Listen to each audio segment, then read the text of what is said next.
friends. How are you today? So, we are talking communication, and specifically, we are talking about our responses.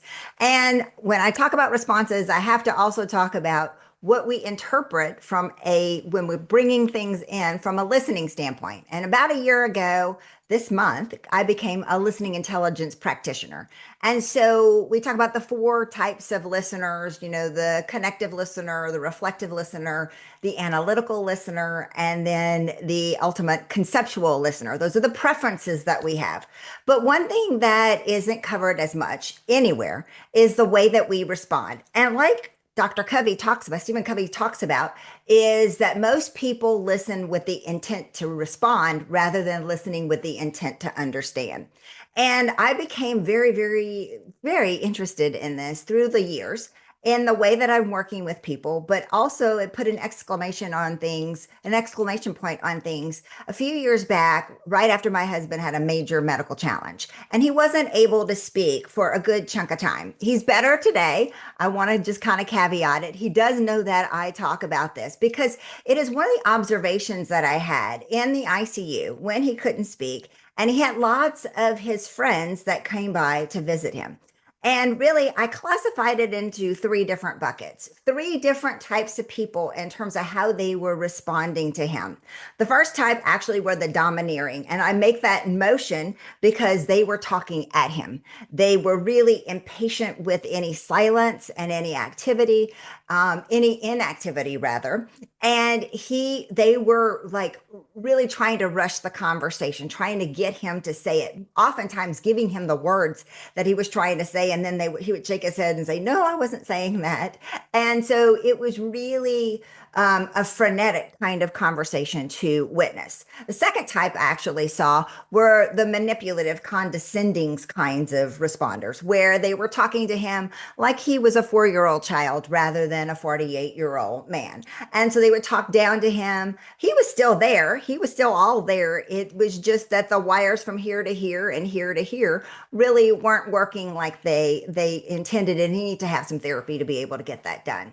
The third kind actually was really an observation for me. He was in the banking industry and he had a lot of younger emerging leader gentlemen that looked up to him. And so in fact, he would spend lots of time with them, so much so that they made him a sign for his office door that said story time with Uncle Darren, because they really liked to come in and have those conversations with him. Well, when those guys came, and this is totally not a scientific kind of survey, but it was just an observation.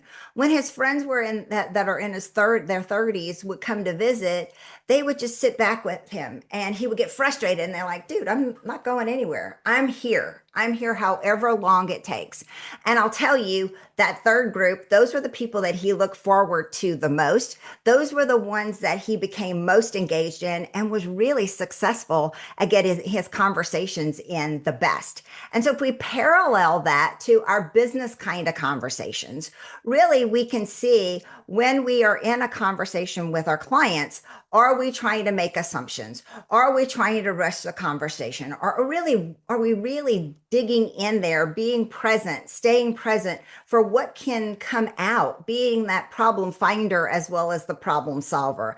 And the last bit that I will tell you is that I proved it to myself. I actually was reflecting back on a story of the largest client that I ever sold in the 9.5 years of authenticity.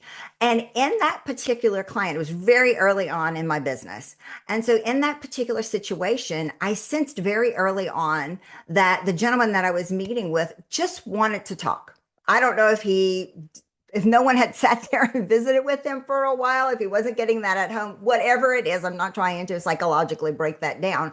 But I sensed really early on, he just wanted to talk. So literally, I would lob a question across the table and I would just throttle back and let him really come to me in terms of the conversation. And about halfway, maybe 65% of the way through the conversation, I thought to myself, he's going to think this is the best conversation he's ever had. And it was because he was talking about 95% of the entire hour and a half that we spent together. We parted ways. He went back to his office. I went on with my day to another meeting.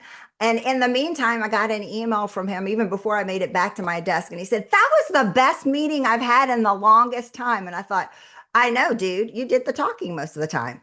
But in actuality, it's the same way with our clients. Are we sitting there and truly trying to understand what their pinch points are? What is actually keeping them up at night? That phrase that we hear oftentimes in business development.